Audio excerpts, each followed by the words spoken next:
You are listening to the Critical Mass Radio Show, Orange County's business talk show, focused on exploring topics of interest to CEOs who are leading middle market companies. With your host, Richard Franzi. Hello and welcome to Orange County's longest running business talk show and podcast. And yes, I am your host, Rick Franzi.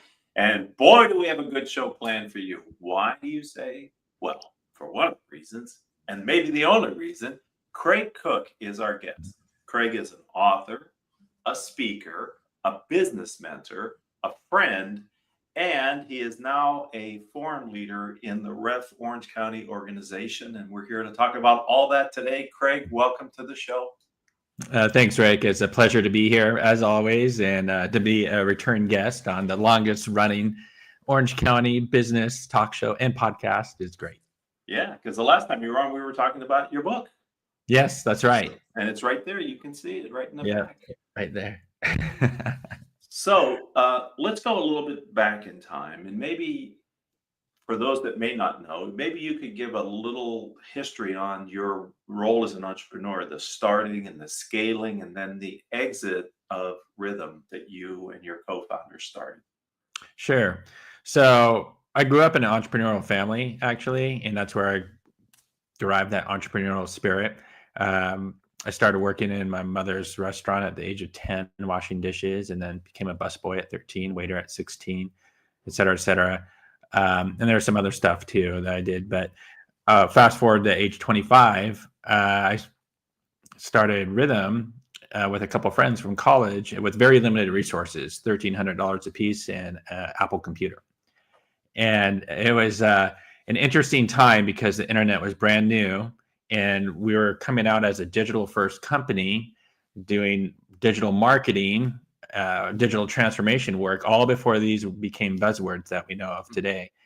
And we were focused on the independent music market, and we named the company rhythmnet.com. And it was an interesting ride. It was very challenging to make money at the time because that musician market they didn't have any money to begin with. They blow it all on their CD production, making their CDs. And there wasn't very many people online at the time to buy the CDs. At the time, we created this website where people would come to rhythmnet.com, discover independent music, listen to song samples of all these independent artists, and then buy their CD through a secure server way back in 1996, called the ancient days of the internet. Yeah. There's only 30 million people worldwide online at the time. So roughly the population of the state of California, approximately, right, worldwide. Mm-hmm. And there was no broadband, no MP3s, and people were afraid to buy stuff. But yeah, fast forward a couple of years later, we repositioned and adapted to become a web design company for businesses because we were getting all these requests to do websites, and we're like, sure, we can do that for your company. Yeah, no problem. And we kept the music thing on the side. Eventually that died. There was the day the music died, which was kind of sad, but had to be in order to evolve and keep moving forward. In 1998, I really saw a vision for how the future of marketing and advertising was going to change dramatically. And it would be more of an integration between online and offline.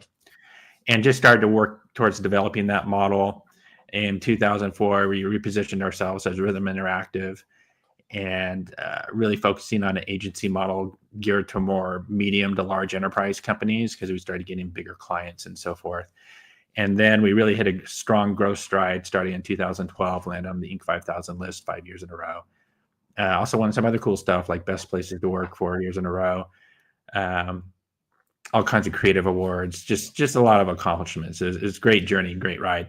But the capstone of success was in 2019 when we were able to exit successfully and sell to a strategic buyer, a world-class agency out of New York City called Code and Theory.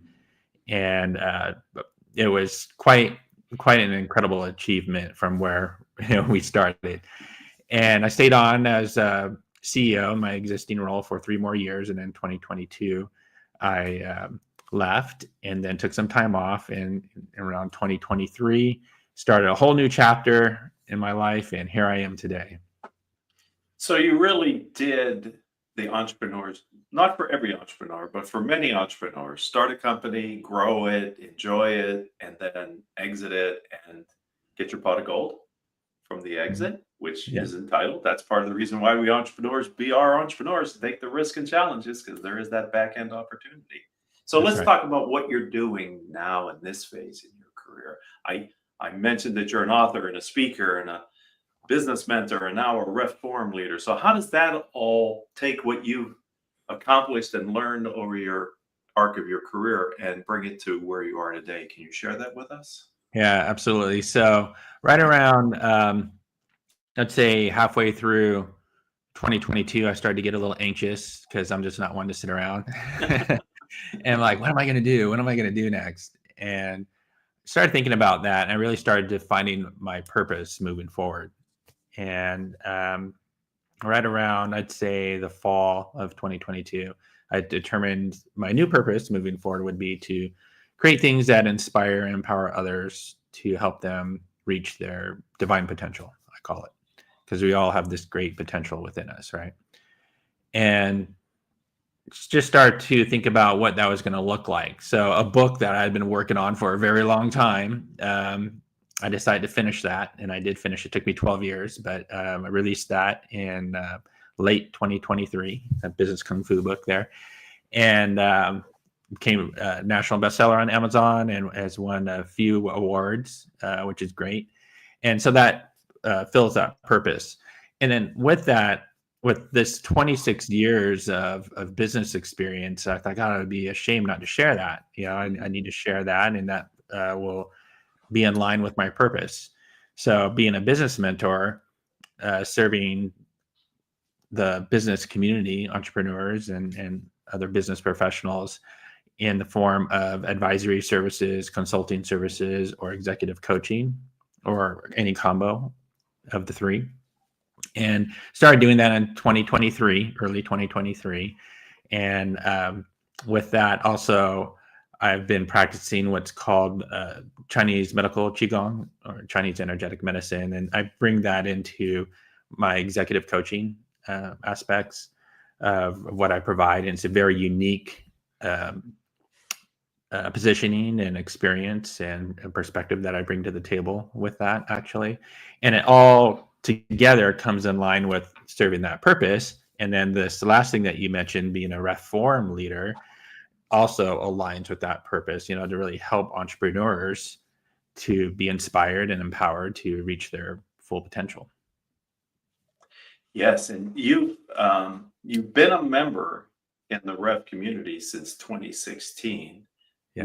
We were along with you through the part of the journey with Rhythm, and Yes. certainly as you've in the next chapter of your life and your professional careers, as you're evolving here. And for those that maybe didn't hear the episode when I interviewed you about your book, maybe we can stop for a minute and just give us some of the big ideas that you write about in Business Kung Fu. Sure. So the overall concept to explain business kung fu is that I took principles and teachings that I learned from studying Chinese martial arts and other martial arts, but primarily Chinese kung fu, and applied it to actually running my company. Discipline is a must, right? That's just a given with martial arts, but applying that discipline in business, but other aspects of just even how to think about the business, creating an integrated approach that all came from this this mindset of learnings and teachings from Chinese Kung Fu. And the book is essentially a mindset book. And one of the main things that a lot of people are resonating with is what I call the 5 elements of success.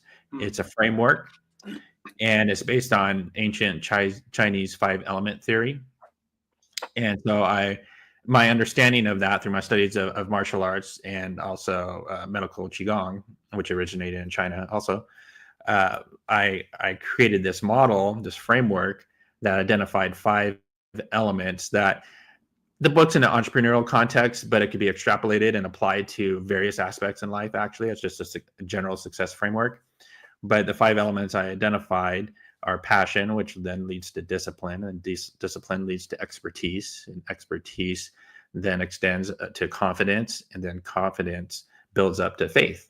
And it's a cycle, and it can be this generative cycle where you're creating potential and filling that potential, but then it could go the other direction, based on your mindset and your emotional reactions to places, people, things, events, situations that can start to diminish, right? And then all these elements have relationships to each other that could be positive or more adverse based on the conditional state, if something is in balance or if there's an excess condition or a deficient condition. So that's kind of a lot, but essentially that's how the model works. And I go into that in my book, and I talk about it on a lot of the podcasts that I'm on, and take a deeper dive. So, and I have a newsletter that I just started on LinkedIn, Business Mastery, and most recent issue that just published a couple of days ago is the 5-part series that goes into this model actually in detail. So at what point in your entrepreneurial career did you realize how important mindset was to the success of your business, your mindset to the success of your business? It's pretty early on, actually, because I was into personal development at a pretty early age. Like Think and Grow Rich was a book I read before I started the company. Yeah, and that was a big inspiration, and some of the principles in that was very inspiring and helped me move forward towards even making that decision. And then just growing up in the entrepreneurial family, and my mother was into personal development quite a bit. And just some of the stuff that she shared with me and some of the books that I saw, I just thought that was really fascinating. So, and then with Chinese Kung Fu, the study of Chinese Kung Fu and your mindset that you have to have in martial arts in order to compete and win, right? It's mindset is huge. So there's a number of factors there that came into play and really set me up to have a success mindset moving forward, despite how challenging and grueling it could be at times. But it's the mindset. It's the mind that helps you to determine how to make money. And it's this mindset of success that helps carry you through in that 5-element model that I define. Even having that mindset where you have a strong amount of faith, it helps you to overcome your greatest challenges. I love that. And I love your book, and I enjoyed the interview. I enjoyed reading it. And you have had the chance to share the messaging inside the REF Orange County community as well. Mm-hmm. Having done REF since 2007, I've been 18 years working with entrepreneurs and business owners, doing this radio show since 2009, interviewing almost exclusively Orange County entrepreneurs. I've really come to the firm belief that the most valuable real estate in any entrepreneur's business is the space between this year and this year. This real estate is the most priceless they can have. And so the mindset aspect, that's kind of why I have my quote on the wall as well. Yes. It's so important because, to your point, even in successful growing companies, there are constant challenges that the CEO founder has to deal with. It's never like set it and forget it, right? There's always something you have to be looking at and worrying about, because what worked yesterday may not work today. And in these uncertain times, which uncertainty is at an all-time high, at least in recent memory, really being able to make informed decisions is critical, which is why I believe so much in the REF process and this idea of collective intelligence. So maybe we could spend a few minutes and kind of look at your vision as a REF forum leader for the group that you're building here in Orange County. Can you talk a little bit about your vision for your group? Yeah, I'm really excited about it because, again, it fits directly with my purpose, is right in line with it, and looking to really form a group of entrepreneurs. It's a REF Entrepreneur Forum, right? Is what we're calling it. And with that, having a collection of entrepreneurs and diverse backgrounds, different industries coming together and problem solving, sharing their knowledge, their expertise, any challenges that they happen to be going through, and working together in the form of collective intelligence, as the REF Global Organization frames it, which I really like, to help advance each other and take things to the next level. And another aspect of what I really like what Ref Global, the global corporate organization, promotes is that personal development, just like the stuff we were talking about, personal development and professional development are intertwined. That's something I've always believed in. And when I worked with people on my team, I was always looking to not only develop them professionally, but also personally. So all that coming together in this experience, this entrepreneur forum experience, to do all those things. And I'm really, really looking forward to it, because there's just such diversity and great talent here in Orange County and so much potential. It's awesome. Yes, and having known you for quite a while, and the idea that you see the whole person, not just the business person, and that you, through your energy work and the other work that you're doing as a business mentor, you're dealing with the whole person, Yes, is very much congruent with how REF, this global organization of 2,500 entrepreneurs and business executives globally, how they approach their work. Because, we say, a CEO or an entrepreneur shows up, but it's a person that sits in that seat that we have to deal with. Because you probably know from your arc of your career, sometimes the challenges that you were facing as an entrepreneur had little to do with the business. They were maybe personal, family, friendships, relationships, other things than just scaling and growing your business, weren't they? 100%. It's the dynamics of human interactions, personalities, situations, circumstances that come into play that can sometimes make things really advance and go far, but then sometimes there's some big challenges that need to be overcome. And it's very interesting. And with what Ref emphasizes as what they call an evolved leader, they're someone that's really developed themselves personally as well as professionally to become an evolved leader, being able to navigate all these different situations successfully. And I really appreciate that view, and it's how I've looked at things and what I want to bring to the table with the Entrepreneur Forum that I'm going to be leading. It's the idea of an evolved leader, to me, sort of ties to your 5 elements, in that you're never done evolving. And That's right. your elements keep reinforcing each other, don't they? And the more you do, Yes. the better you get. Yes, it's a cycle, and you can think of it as this cycle that's just spiraling up. It's a generative cycle, a creative cycle that it's called in ancient Chinese 5-element theory. And even when you get to that faith element, it then extends back to passion. So the cycle continues, and it's this ever evolving cycle and phases of transition of these energetic phases. In the Ref global community world, the individual that leads and chairs each of our forums or peer groups is called a forum leader. And that's the role Craig is taking on for the group he's building. He will be the energetic center of that group to organize it. But the energy really comes from the collective intelligence of the group. But I wonder if you could help me and the audience to understand the type of entrepreneur that may be listening to this show today live or in the future as a recording, podcast, whatever, that would really be attracted to the type of forum that you're building. Because each forum takes on its own personality based on the forum leader and the members that they then recruit into the group. Sure. So entrepreneurs from a variety of industries is fine. It's not any one industry, right? However, would like entrepreneurs that are somewhat established, that have been at it for a few years, 2-3 years at least, because they can start really making time. Because sometimes when you're just starting out, you got so many things on your plate and you can't make time to be involved in a group like this and get real value out of it, right?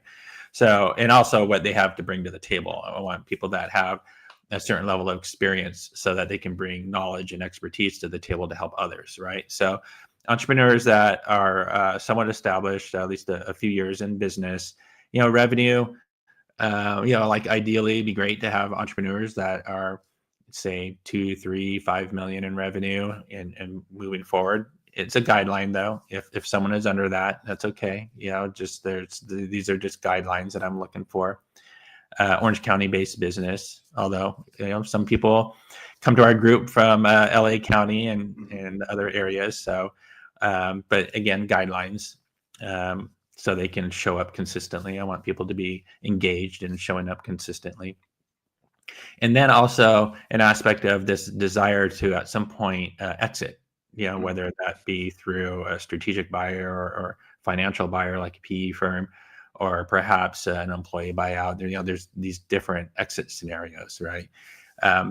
Because that was my journey, and I have a lot to share, through my experience and that I can bring to the table. So not to mean that they need to be wanting to sell right now, and that might be years down the road, but at some point they will probably be ready to do that, and should have certain things in mind to get them prepared for that moment. Well, that's very common when I talk to an entrepreneur about when do you plan to exit. The number I hear is like 5 years, because I think 5 years is far enough away that you don't really have to do anything today, but it's close enough in that it sounds like you have a plan. And I think the best practice is it's sort of like selling anything. You should have your business exit ready, because unfortunately, all too often, entrepreneurs exit a business not because they want to, but because for some reason they have to. And the work, because it took you guys a while, right, to get Rhythm into the position where you could maximize its attractiveness to a strategic buyer. Is that true? Yes, it is true. And there's this saying, run your business like you're going to sell it. Even though you're not, right? It's because of all the things that you have to get in order, and the financial discipline, operational discipline that you must have. It really just behooves you to think in that way, because your business is going to perform, all the much better. And for us, it did take about 3 years to get the business sold. And there's a lot to do. Once the decision was made, there's a lot to get organized. You have to organize your financials. You really have to see where things are at. You have to organize your records, your data. You have to craft a story, a narrative, as to who you are, why you're selling, what you're looking to achieve.